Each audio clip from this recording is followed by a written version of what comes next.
Hello guys, welcome to this new lecture.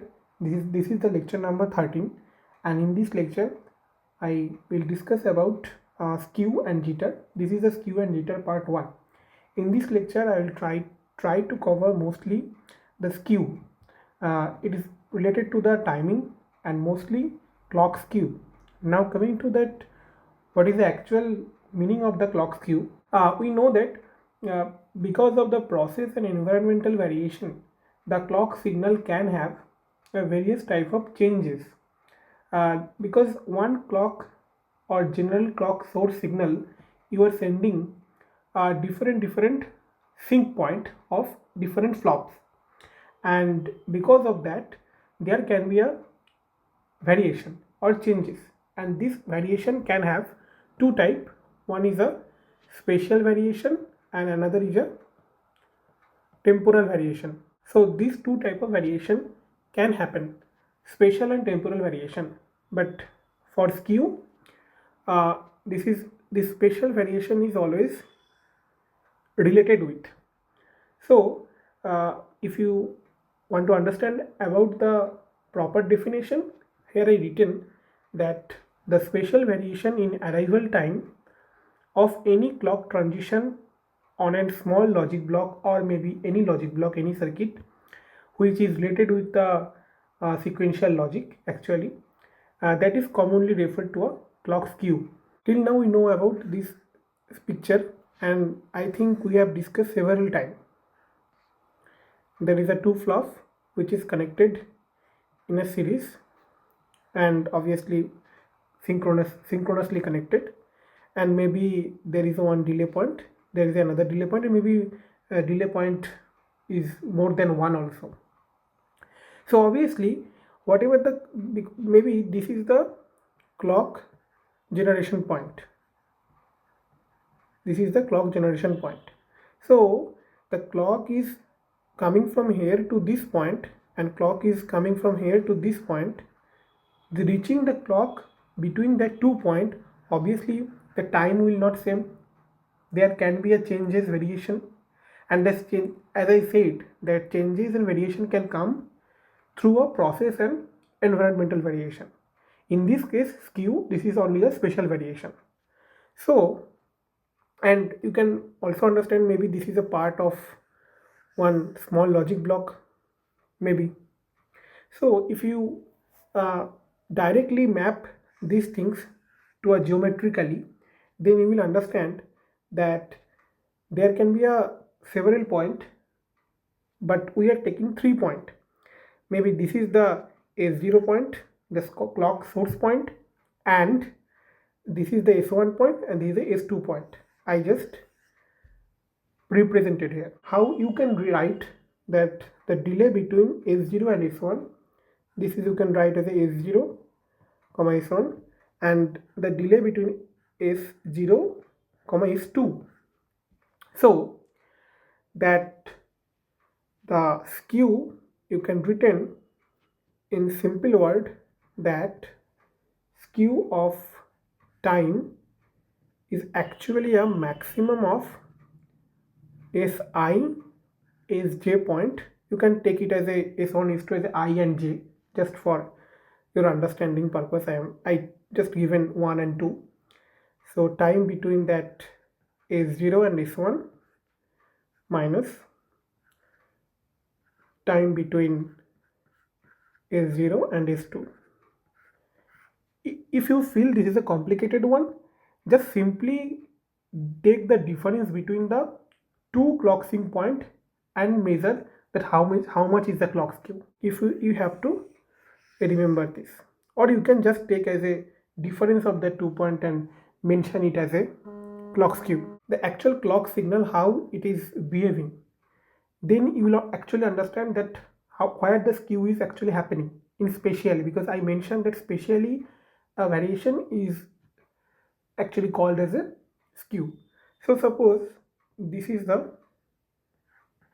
clock 1 and this is the clock 2. So you can mention any age. So actually this is your T clock duration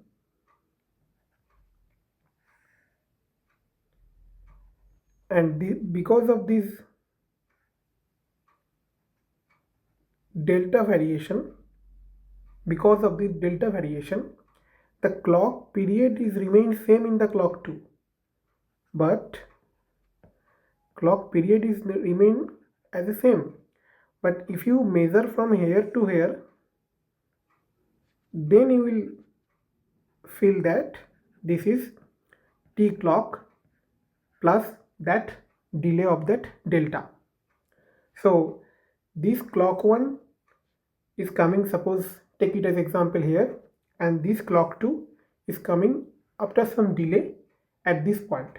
So because of this delta, we are saying that there is a difference between that 2 point of clock sync, as it is supporting also our mathematical equation. Now coming to that, we already studied the setup and hold time violation, setup and hold time equations, how it is happening and what are the impact and all. If the skew is happening, then how it can impact the setup and hold time formula, we'll see that. Before to going more, we have to know that the clock 2 can also shift towards right, which I actually shown here. So if right direction it is shifting, then it called as a positive skew, and if the clock 2 is shifting towards left, then it called as a negative skew. So skew have two types. Now we will see that impact of the negative clock skew on the setup and hold constraint. If the clock skew is positive, the time available for signal to propagate from this point to this point, okay, increased by delta. So if you write without skew, what are those formula?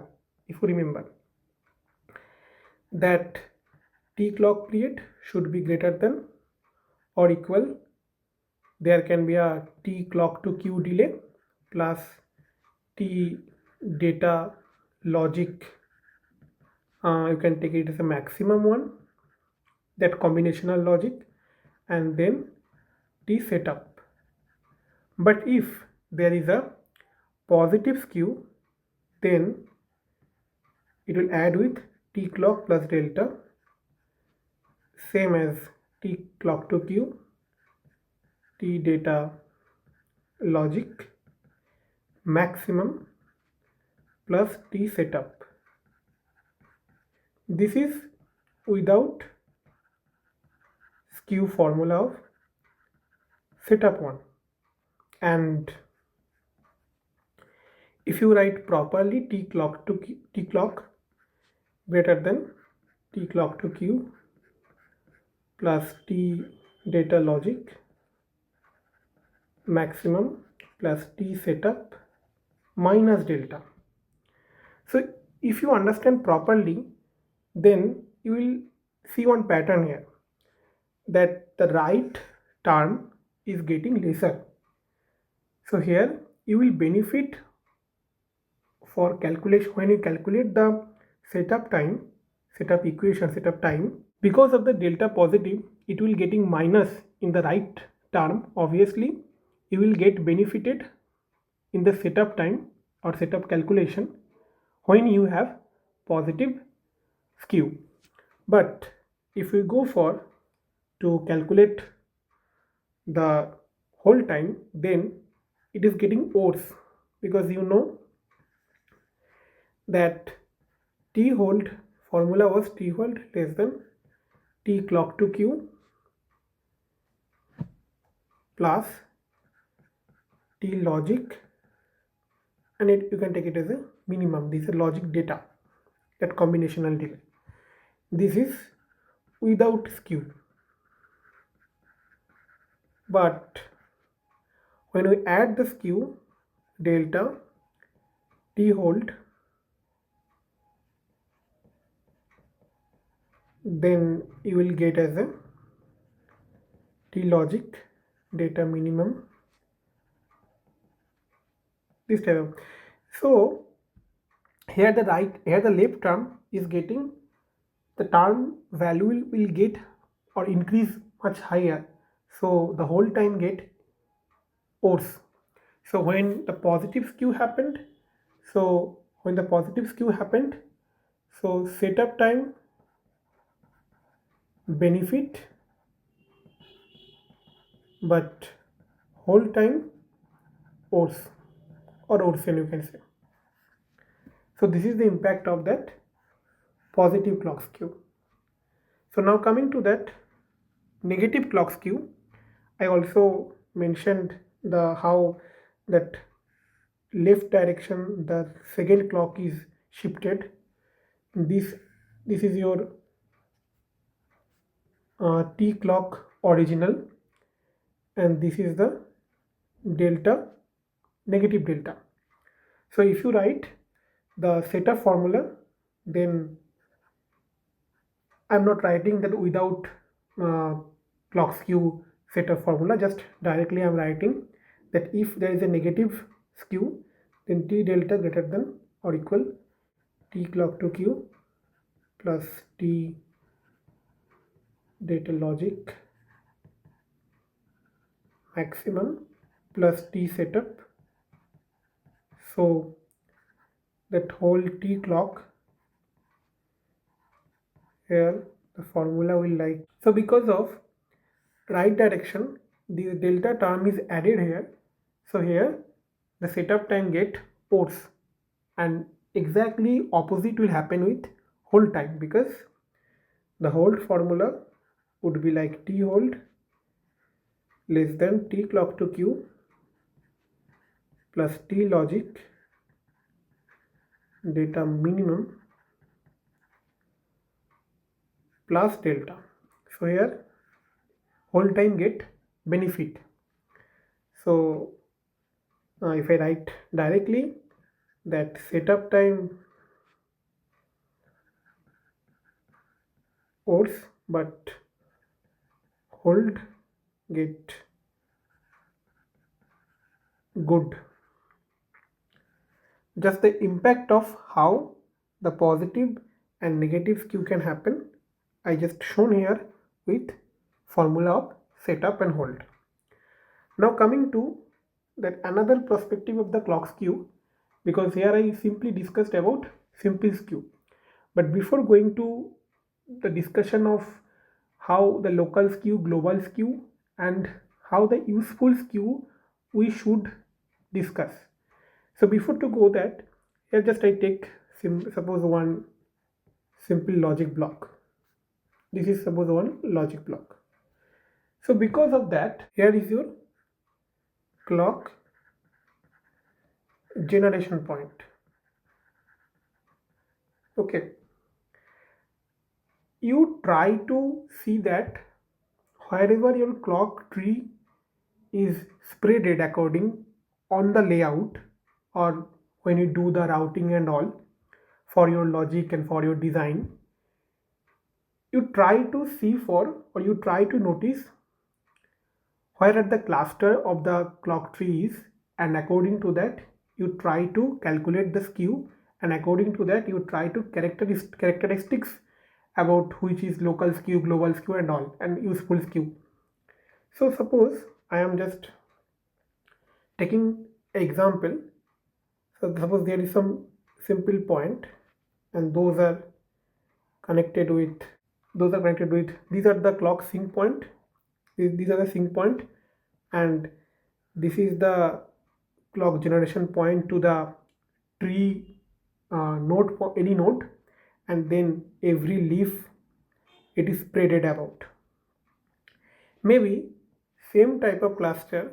Okay, so which is local skew and which is global skew, we will understand and we will discuss. If the maximum difference in arrival time of the clock signal from this clock generation point, that maximum time difference in arrival time of clock signal at the clock pins of two or more related sinks. These two are, if you carefully see that these two are the suppose clock sync point, and those are related because those are very close. So you can say that all the sync point, which means that flop or latch, maybe they are using any clock sync point or they are representing any clock sync point, somehow they are connected by directed signal graph. You can mention it as a local skew. And when the maximum difference in arrival time of clock signals at the clock pins of any two, a related or maybe unrelated sync, the difference between the shortest or can be the longest source sync point or path delay can source sync path delays in the clock distribution network, that skew typically refers as a global skew. So you can say in between there, this is the global skew. It can be a global skew, and in between these two point, we can say it as a local skew. So I just try to give a overview of any layout or how the routing connected and how the every flops can be connected and how the skew can variate between that local and global skew with a typical definition. And I also write these two typical definition here. You can read it, you can write it. Now coming to that useful skew. Useful skew is a, till now we saw that the skew can help and skew can also worse in some case, because when positive skew there can be a setup time is getting good but or benefited, but whole time is get not benefited. Simple as that. So correct chip timing only requires control of the local skew between pair of interconnected flop or latch. By this process, the frequency can also be increased or decreased skew if the skew reduce. We'll see one example. Through that you will understand why skew can be also useful. Skew can be good. I am taking this example, and there is a 3 flop which is connected as a synchronous clock, and there is a 50 for the every clock path have a delay, and in between their data path delay is also here. Suppose we just taken as a t clock to q delay as a simple 0 here. T clock to q delay as a simple 0 here. Okay, if you calculate the for the fast path, this one is the fast path, then you will end up as a equation that t clock period plus 50 of this one, and which is greater than of how much, this 50, this launch path 50 and 200. Now t clock to q is greater than of 200 here, and for this is for the first path, and if you see this path, then you will understand that there that t clock to q plus 50 greater than 50 plus 300. So it is coming as a t clock to clock as a 300. So if you, this is for second one, if you directly take the maximum, directly want to calculate the maximum frequency, will take, if you try to calculate the maximum frequency here, then 1 by 1 of the clock period, t clock maximum 300, you will get as a 3.3 gigahertz for the operation of this logic. But here if I alter one of the things, like suppose I alter that this one, instead of 50 I will take it as a 100, and this one also instead of 50 I will take it as a 100. Here suppose this is a 50, t clock plus 50 is a capture path, and this is the 100 plus 200, So this is a launch path. So this coming as a 250 for the first one calculation, and for the second one calculation t clock plus. So after altering that delay 50 to 100 and here the delay 50 to 100, I am coming with this equation that now the clock period is 250 in the both case. And now if you calculate that maximum frequency 1 by t clock is 1 by 250, you will the calculation will be 4 gigahertz. Because of that skew increase, the skew can be a useful, and now that 3.3 gigahertz is coming as a 4 gigahertz because we always need maximum frequency to operate that logic, which will support here that not only skew we want to always decrease, we can also increase the skew by controlling something, by controlling the delay of that launch or the capture path. So this is the whole discussion of that, and thank you for listening this video. This